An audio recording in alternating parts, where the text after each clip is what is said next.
Okay, my name is Jürgen Steinmetz from eTurbo News and the Breaking News Show. We're back now, and we're actually going to go halfway across the world to Jakarta, Indonesia. And we welcome Alistair Speirs, is that correct? And, that's correct. And he's the president of SKAL International in Jakarta. For those that don't know what SKAL is an organization actually 90 years old. We're going to have the 90th birthday in July, I believe, in Paris. And it's a global organization similar to what you probably would know from a Rotary Club, but for the travel and tourism industry, with members really across the world. And Alistair lives in Jakarta, Indonesia, and he's president of that SKAL club. And we're going to learn a little bit more about what SKAL is doing, what his club is doing, and what's going on in Indonesia. And also those who are familiar with eTurbo News and read our about statement, eTurbo News actually started in Jakarta, Indonesia. That's our initial home in 1999. We're the first travel newsletter in the world, and it all started in Indonesia. So I'm really excited to go back to Jakarta. I've been there many, many, many times, and I love Jakarta. It's a fantastic city. For those that have not been to Jakarta, really you should go. Not only a great shopping town, a lot of things to do. The social life is incredible, and you only like a very short flight, hour and a half, I believe, or 2 hours from Bali. So you can really combine it and learn something about Indonesia. And Alistair, you don't really look Indonesian. What are you doing in Jakarta? Well, it's a long story, Jürgen, but I've been here for 42 years now, having started off in the insurance business, but I very quickly got into the communications business, both in publishing, advertising, and PR. So I've been here for 40 years through, I think, about 6 or 7 presidents by now. I'm not quite sure how many. They keep changing, and through quite a lot of developments. What you see behind me, of course, none of that existed when I came. It was pretty much a village 42 years ago, and now it is, as you just mentioned, a substantial and exciting city. Oh, it is, and traffic. I remember when I was in Jakarta, traffic is horrendous. So you can never really plan more than 1 meeting a day because you don't know how long it takes to get to. Is it still the same, or did you guys improve this a little bit? Well, it has improved a little. We have 1 underground line now. You know, it's a start. It's quite popular. It's rather well done, but we've got 20 kilometers and we need about 200 to make it work. So we've got quite a long way to go, but we've got improved roads. We've got improved, a little bit of improved access, but a long way to go. Yeah, and for those that do go to Jakarta and plan on flying to Bali, and I've done this Bali-Jakarta route many, many times, especially on the weekend, we went back and forth. Don't plan on making your flight. My best advice is stay at the airport hotel a night before and fly in the morning, because I don't know how many last flights I missed to Bali. So but it's a fun city. Food is excellent. There's so many, I mean, you can find any food from anywhere in the world, and people are very friendly, and it's really a city I personally enjoy it a lot. But let's talk a little bit about SKAL. How many members you have in your SKAL club? Well, you know, we used to have, before all of this decline in being able to attend anything, we had 80 members. Now we're just down to 20, but we're rebuilding at the moment. The people haven't been able to go to anything.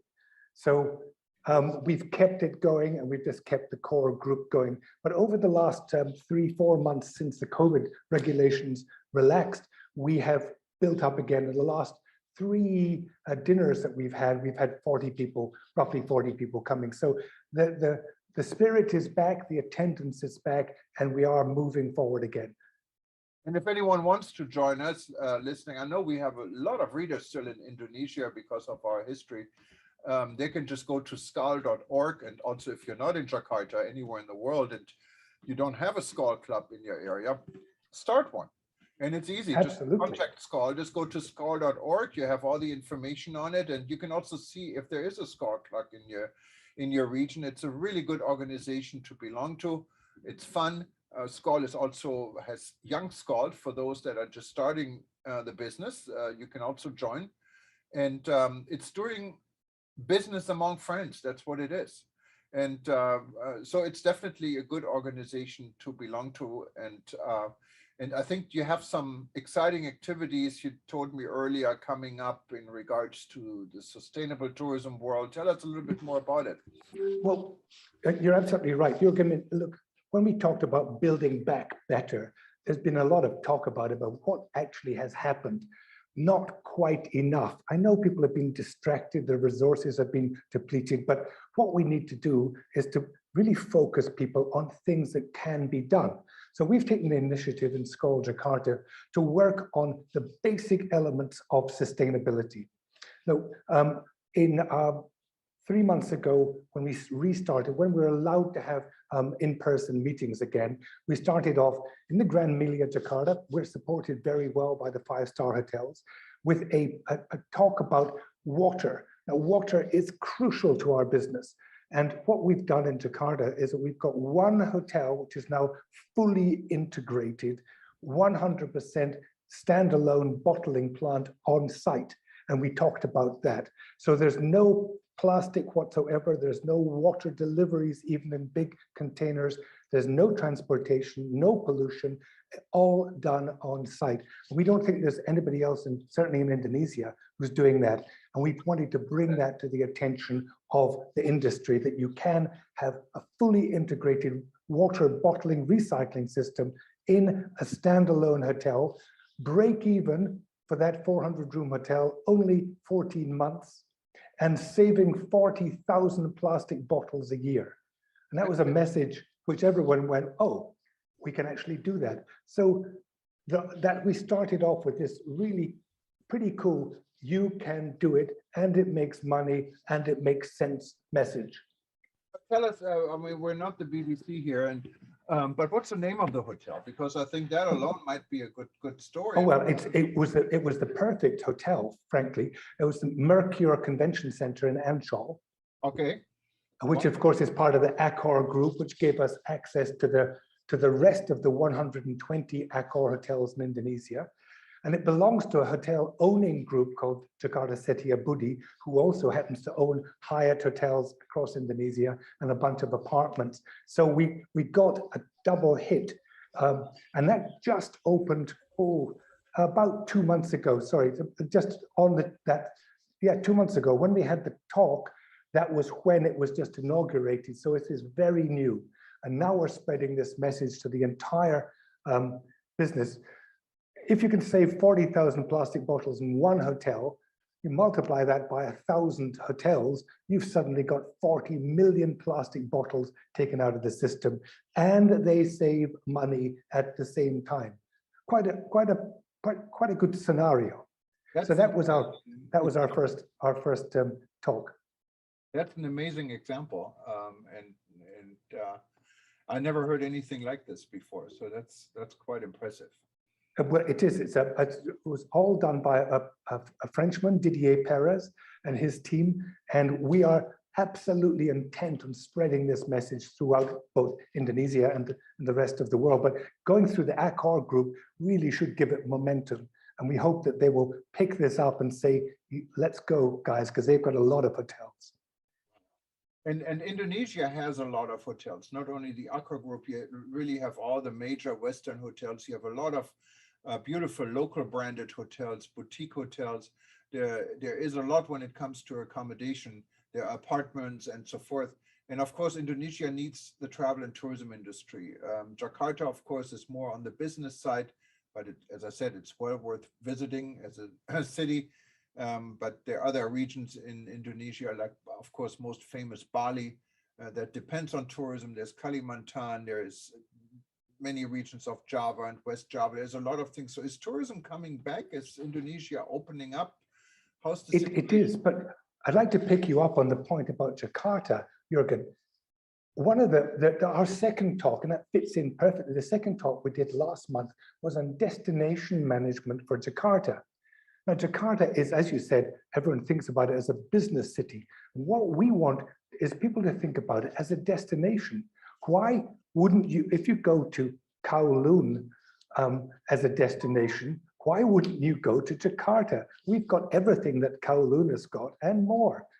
We've got culture and history. We've got fantastic golf. We've got spas. We've got great shopping. As you mentioned, fantastic restaurants.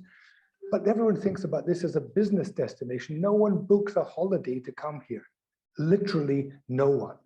And that's very sad. And we want to change that mentality. We've got the Thousand Islands offshore, which is part of Jakarta. Beautiful place. I've been there. I mean, we just don't promote it as a holiday destination. It's always business, business, convention, exhibition, business. We got to change that mindset. No, I mean, I fully agree with you. And if we can help by any means, I told you before we started officially talking, I actually have a medal from the governor in Jakarta I received in 2000, in the year 2000, when eTurbo News, and a lot of people don't know this, actually, not eTurbo News, but my company, what later became eTurbo News, represented Indonesia as a tourism office in the United States and Canada. And that's the reason I spent so much time in Jakarta and also in Bali and in many other regions. And I have to say, I fall in love with Jakarta. It's definitely a place to visit.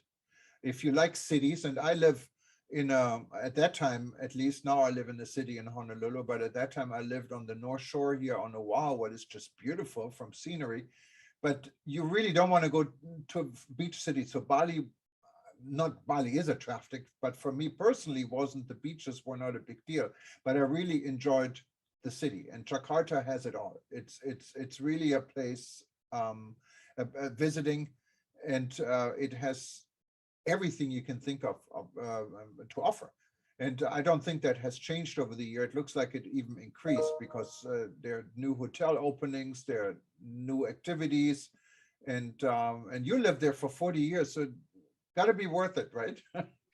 Well, absolutely. I mean, Jakarta has great advantages because you can get out of Jakarta up to the mountains only a couple of hours away as well. And then, of course, as you said, look, regional travel to Bandung, which is an extraordinarily great city as well.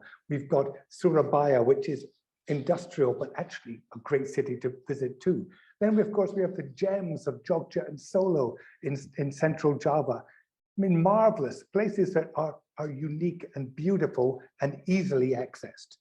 Yeah, and Surabaya, if you ever go to Surabaya, get ready for spicy food. I remember this, they had the spicy chicken, what was wonderful because I love spicy food.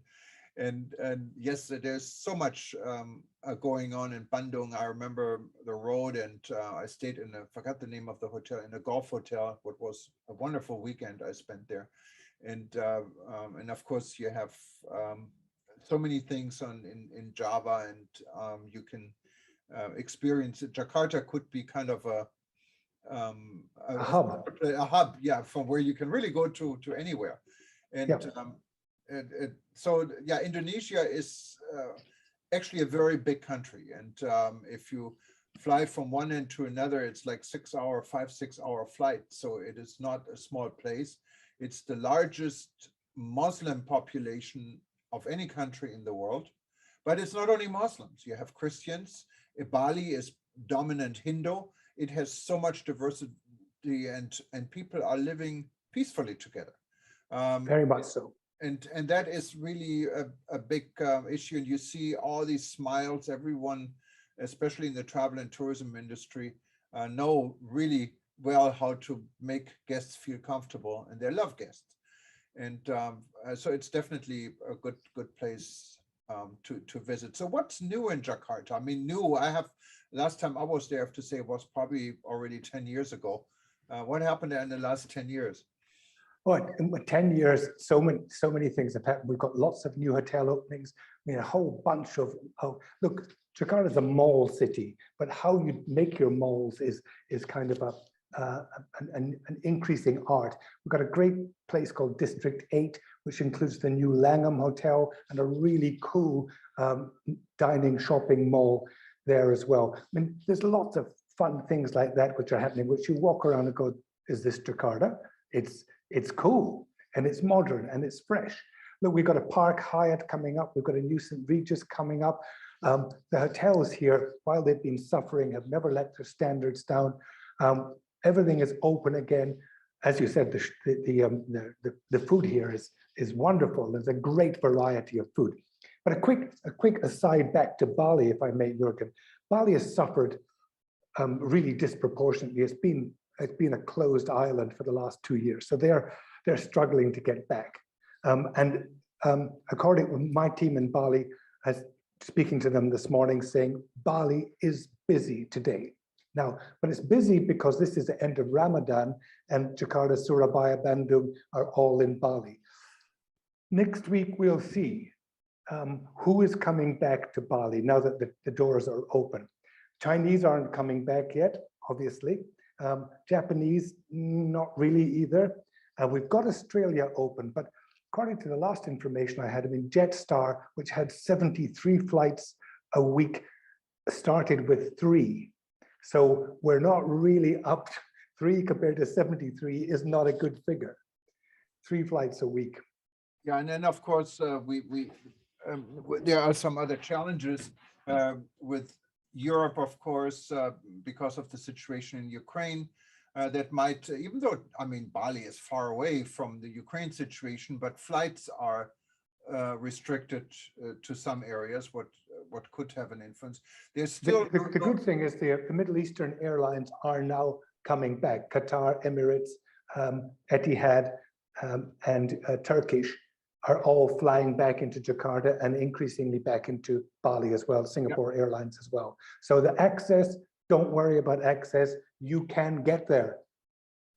And they're ready for you. And we were talking about friendliness.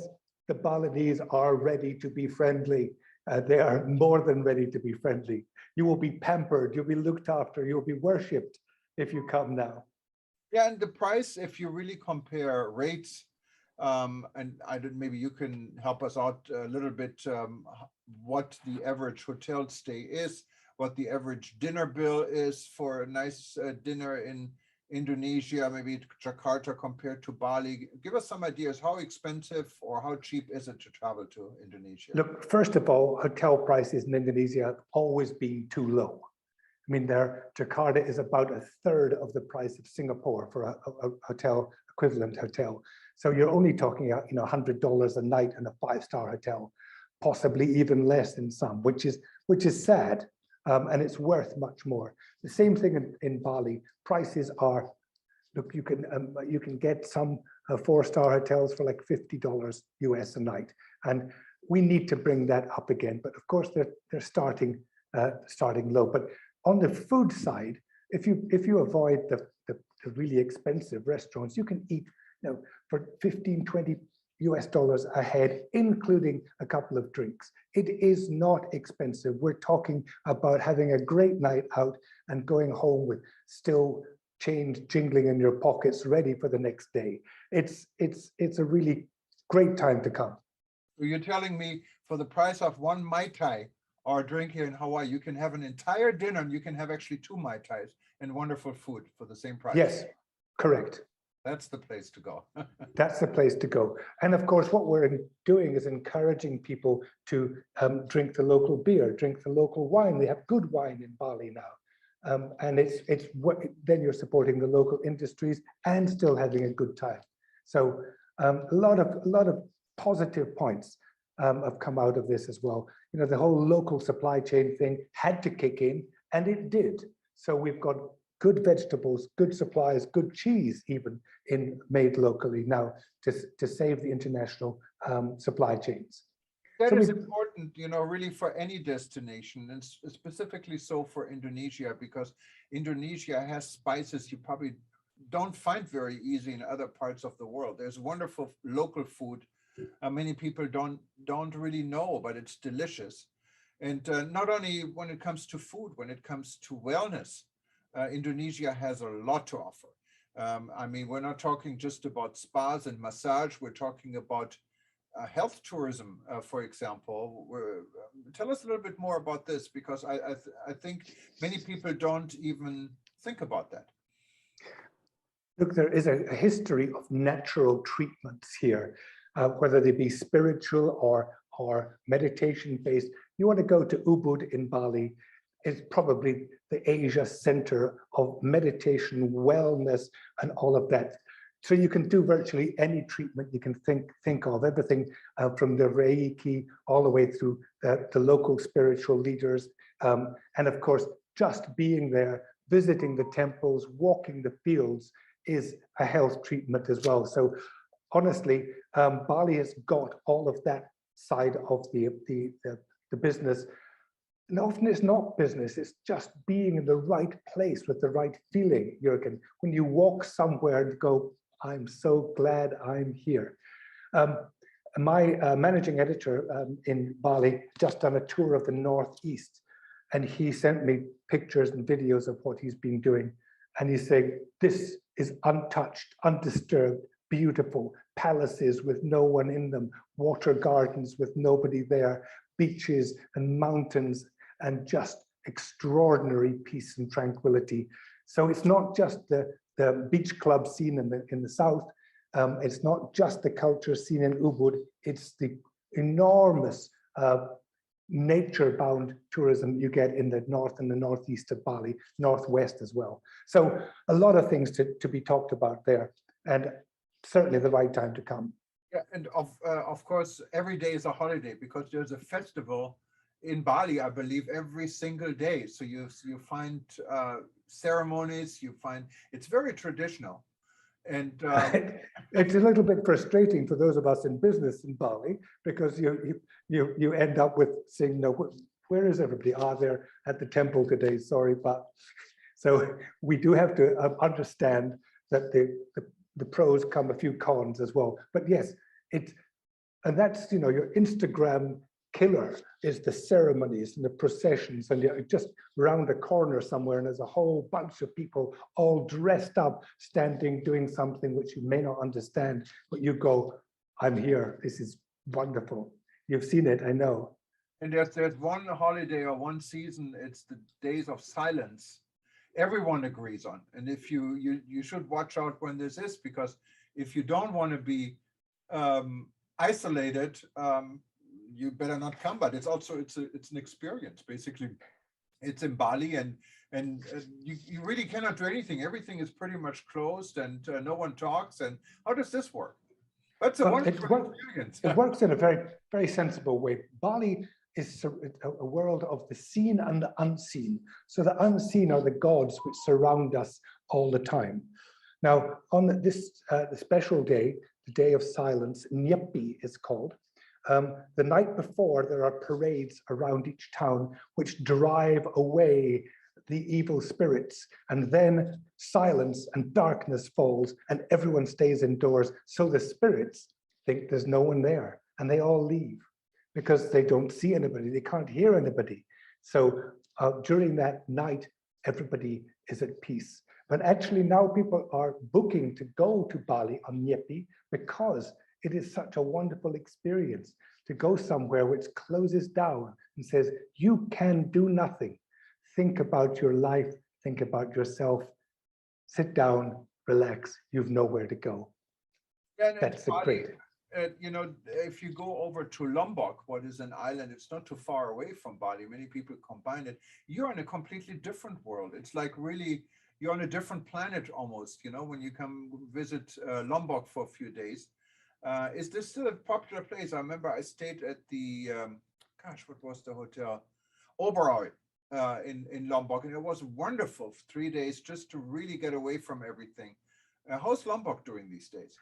Well, Lombok has had a major investment in the south, in an area called Mandalika, where the Ministry of Tourism and the Lombok government decided to create a MotoGP track. Now, I don't think personally that that's the right thing to do there, because it's the world's noisiest sport in the world's quietest resort, but they put in like a $300 million investment to bring the world's motorcycle enthusiasts there. And they've already had one successful MotoGP. So they have brought in investment to change the paradigm of tourism in Lombok. The north the northwest where you were, Oberoi and Tugu, are opposite the Gili Islands. The Gili Islands were the real party islands surrounded by beautiful, tranquil waters. And they have really fallen on bad times over the last 2 years. They've really had nobody there. They're beginning to pick up. Now I hear that there is movement, but of course it needs Bali to be 50% full for the Gillies to be 20% full. So until Bali gets to 80, 90%, we're going to still see quite poor occupancy in the tourism areas of Lombok. So we do need to support them. So if you're looking for a peaceful, quiet, and very, very inexpensive holiday, Lombok is an even better bet because they need people to go there now. Then you have areas in Indonesia that are so unique, you can only find it in Indonesia, like Komodos and the dragon, right? How is this developing? I was there probably also eight some years ago, and I know they had a lot of plans for tourism. Did any of this materialize? Well, absolutely. Look, the Ministry of Tourism put in place what they first called the 10 new Balis and now have revised to the 10 priority destinations. Then they focused it down to 5. And those 5 destinations, one of which is Komodo, and also further afield in Papua, they've the Raja Ampat, the Four Kings area for diving. So those are 2 of the expanded areas of priority. And certainly Komodo has got a lot of attention, but there is always this concern over how much infrastructure you put into a natural place, how many tourists you send to a natural place. So they're trying to find the balance at the moment. They've been helped by Swiss Contact, a Swiss NGO who's been doing the sustainability planning for some of these places. So the Ministry of Tourism has brought in experts to help them get that balance right. But it's always, the entrepreneurs want to be where the next place is. So there's been quite a lot of building in the area around Komodo, which we just have to be a little bit careful not to take it too fast. Because in the end, we come back to the things I was talking about earlier: water, waste, and energy. If we can't get those right, we better not develop too quickly. Because waste, how do you get rid of waste in Komodo? Big problem. Even in Lombok, it's a big problem that it hasn't been developed enough to take care of mass tourism. And mass tourism is not really, it's not about the numbers. It's more what type of tourism you really want, and this needs to be channeled. I mean, we do the same thing here in Hawaii. We had major problems with mass tourism now because of the price structures and protection laws and so forth. Things are getting a little bit better. Then, of course, COVID and that part helped a lot because tourism went down to nothing. So everyone is starting over. But Indonesia, as you can hear, has so many opportunities, and I think we should talk again sometimes soon. Talk about Kalimantan, for example. Talk about Medan with some fishing, and I mean, you cannot.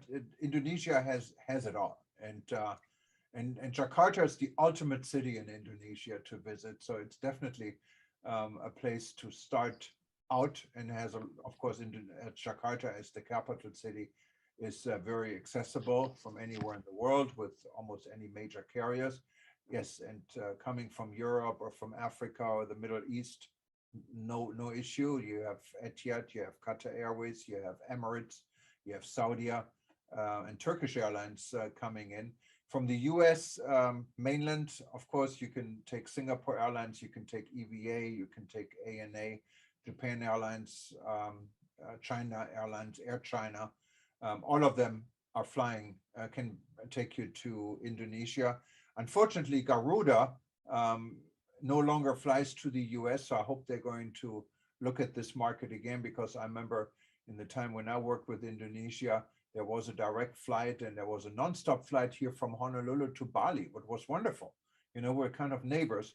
And that, of course, this hasn't been the case for more than 20 years. So hopefully also the United States is an interesting market, and our friends in Indonesia will support this. And I think there are opportunities in the world. And Jürgen, before we close out, I just want to make one quick point, if I may, coming back to SKAL. My next event in SKAL Jakarta, International Jakarta, we have as a speaker a guy called Simon Pestridge. Now, Simon is the CEO of the Potato Head Group, which you may have heard of. Potato Head, it's a very funny name for, first of all, a restaurant, then a nightclub, then a series of hotels. And the Potato Head suites, which are in Seminyak in Bali, are probably the most sustainable, purpose-built sustainable residential units certainly in Indonesia, maybe more than that. Brilliantly conceived from everything from recycled, built-in recycled materials to reused materials and everything. So I'm now bringing Simon to speak to the hotels of Jakarta, who can't start from zero, but they can at least join in where they can on the sustainability spectrum. And so we're trying to bring experts in to inspire and very specifically say, not only can it be done, I've done it, listen to me, follow me, use us as a model. So that's the next message that we've got. We're going to keep this up all year. I've got Steve Piro coming to speak about energy and how hotels can save up to 40% of their energy. We've got Waste for Change and local NGO talking about how hotels can be down to 5% waste to landfill. All of this stuff is possible, and we're using SKAL as the platform to bring all of these messages to our tourism industry. And I greatly appreciate the opportunity to tell you and your viewers that we may be a backwater over here in Jakarta, but we're going for it. No, and I hope you can share this. I mean, why not tape such an event or even contact us for a live stream? We can help you to live stream it and then repeat it, because you're putting a lot of effort in bringing these excellent speakers to your event, to a club of 18. Why not bring it to a club of 1 million, some people possibly? Absolutely, that would be fantastic. We'd greatly appreciate that. No, but I really enjoyed our conversation. You can tell that we're way over time. Our 10 minutes are almost 45 minutes, but I don't mind at all, because we really would love to have you back and talk more about Jakarta and Indonesia, one of my favorite places in the world. And I spent several years basically commuting between the United States, or Hawaii better, and Indonesia, and I've seen a lot in Indonesia, and I really miss it. It's kind of my second former home. And so we like to report more, because Indonesia is coming back, and it's a destination that's just simply fascinating, and it deserves a lot more time, not only with us, with everyone else. And we really hope that tourism is picking up. And I remember Indonesia went through ups and downs, but it always recovered. It's very resilient. And we don't really want to repeat all the problems there were, but like any destination, Indonesia has a good share and always was able to recover. So let's bring COVID behind us, and hopefully the world can be at peace, and Indonesia can be one of the top destinations in the world again for people to visit. And Alistair, I really honestly enjoyed it talking to you, and terima kasih, and thank you so much. And I know we talked about some common friends. Give my regards, and I will. We see Thank you again soon. And again, thank you very much, Jürgen. Good luck to you and everybody. And Indonesia is open. Come back and see us. Absolutely. And anyone wants to know more about SKAL, just go to skal.org. SKAL is spelled SKAL.org, and you also see it here on the screen. And you find, actually, you have a permanent SKAL logo on eTurbo News. Just click on it. It will bring you to the SKAL website. So why not start your own club and get as active as Alistair is in your own region? It's a wonderful organization to belong to and to network and do business among friends. That's what it is. We all are in business, and why not do business with those people you can trust and share also your virtual social life with. And the nice thing about SKAL also is, I forgot to mention this, when you visit another city, when you travel, and there's a SKAL club, and there's a good chance there is, you can actually be part of the SKAL club, even if Absolutely. it's for a week. You can be a guest there. Everyone is welcome to attend any SKAL meeting in the world, and you make new friends this way. So skal.org, the way to go. But Alistair, thank you so much again for joining us. And for everyone else, if you wanted to watch this session again, if you see us on eTurbo News, we'll most likely repeat it. Usually our repeats are every 2 hours, just stay tuned. And then if we don't repeat it, go to breakingnewsshow.com or to eTurbo News on events, and you can, or of course, you can go to our YouTube channel or Vimeo channel, and you find us and you find all our sessions. You can watch as many times as you like, and share it on Facebook, share it on LinkedIn, share it on Twitter.